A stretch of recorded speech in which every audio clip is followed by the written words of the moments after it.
cerita yang paling horor yang sampai sekarang gue inget dan masih terus bikin gue merinding. Ini adalah cerita yang di tahun 2023 lalu sempat gue ceritain dan sampai sekarang masih terus ada di otak gue, guys. Kalau lu belum nonton video gue yang ini, sini gue ceritain sekarang. Bisa kita sebut ini tuh teror dari genderuwo ya.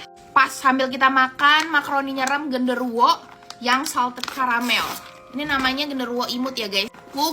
Genderuwo gemoy. Oke, jadi di video itu gue ceritain tentang seorang anak kecil yang dimakan genderuwo. Jadi pada bulan Mei 2021 lalu di Temanggung itu ditemukan badan anak kecil yang udah tinggal tulang sama kulitnya doang, guys, di atas kasurnya sama kakeknya sendiri.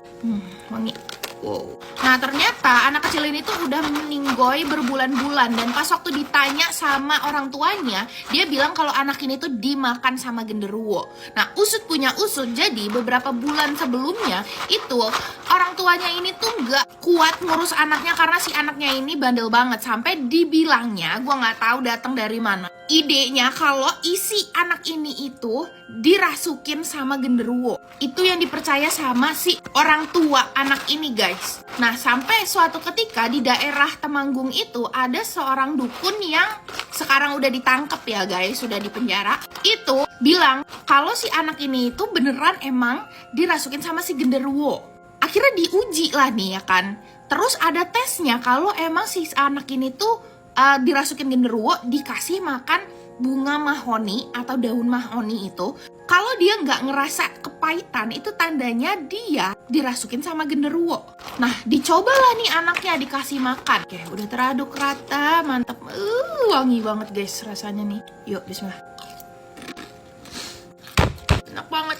Setelah dikasih bunga mahoni dan ngerasa si anaknya itu nggak kepahitan, akhirnya mereka ini percaya, oh iya beneran anak gua ini dirasukin sama genderuwo. Diadailah nih ruat barengan sama si dukun ini dan kedua orang tua anak kecil ini. Si anak kecil ini tuh dimasukin, dicemplungin ke bak mandi ya, guys ya.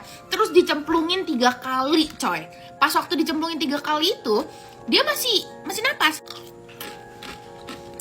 Tapi pas dicemplungin ke 4 kalinya udah gak napas, guys. Dan lu tahu apa yang dibilangin sama si dukun ini? Si dukun ini bilang, oke, genderuwonya udah keluar setelah si anak itu gak napas. Lu tahu kan artinya gak napas itu apa ya? Genderuwonya malah dibilangin, oke, genderuwonya udah keluar, anaknya masih hidup. Udah kita taruh anaknya di atas kasur, nanti kita tunggu anak ini sampai bangun. Dan lu tahu kedua orang tuanya ini percaya. Gua nggak ngerti itu beneran horor banget, coy, gila.